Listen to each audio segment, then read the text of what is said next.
Have you ever stopped to think about what really makes a leader? I mean, is it just about having a title on a business card, or is there something deeper going on? Today, we're going to decode leadership, and we'll do that by looking at its two essential parts, where a leader's power comes from, and just as importantly, how they actually use it. So here's our game plan. First, we'll look at the two main flavors of power. Then, we'll see how that power shapes the way decisions are made. And finally, we'll tackle that age-old leadership dilemma. Do you focus more on the task or on the people? All right, first things first, where does authority actually come from? Well, the most obvious source is the job itself. This is the power that's basically handed to you with a title, whether it's manager, director, or team lead. It comes with the business card. Now, that official power comes in a few different forms. You've got coercive power, which is kind of the stick, the threat of punishment. And on the flip side, you have reward power. That's the carrot. Legitimate power is the authority that comes just from having the formal title. And then there's connection power, which is all about who you know and the influence your network gives you.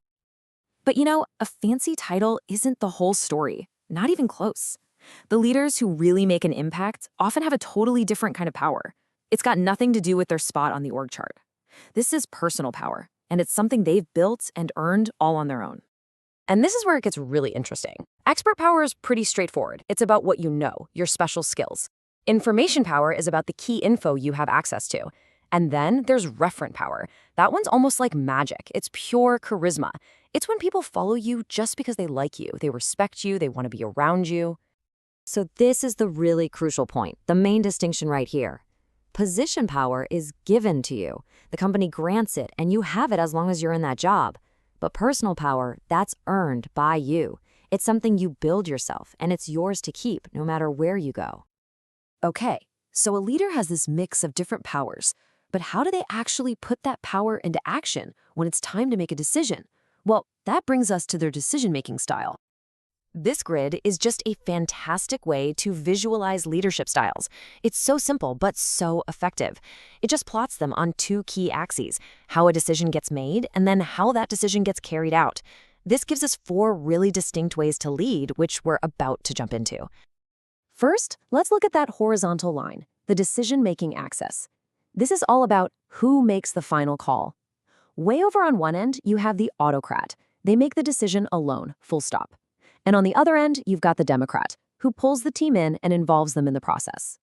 Now for the vertical axis, implementation. This is all about how the work gets done once the decision is made. A directive leader is very hands-on, closely supervising and controlling the process. And a permissive leader? They're the complete opposite. They give the team the freedom and autonomy to figure it out for themselves. Beyond just how they make decisions, a leader's style is also defined by what they tend to focus on most. Are they all about the checklist, the deadlines, getting the job done, or are they more tuned into the people who are actually doing the work? And this slide really nails the difference.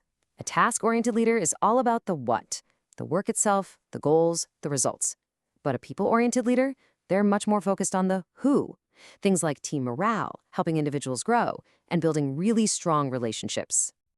So, which one is better? Well, the real answer is, it totally depends. When things are chaotic or a team is brand new, a task-focused leader who can provide clear direction is absolutely crucial. But once things settle down and the uncertainty is gone, a people-focused approach is often what leads to real long-term success and a happy team. And this right here is such a critical warning for every single leader out there. It's a classic trap. When a team is running like a well-oiled machine, it's tempting for a manager to get bored and start micromanaging, interfering. The real test of leadership is knowing when to step back and just trust your people to do their thing. So, what's the big takeaway from all this? I think it's that effective leadership isn't about being just one thing. It's a flexible blend. It's about mixing that earned personal power with the power of your position. It's about shifting between making the call yourself and bringing in your team. And it's a constant balancing act between focusing on the work and nurturing the people doing it. So we've taken a look at all the building blocks of leadership, but the real question, the one that really matters, isn't just about understanding these different styles. It's about you deciding what kind of leader you want to be. Now that you have the framework, how are you going to build your own leadership style?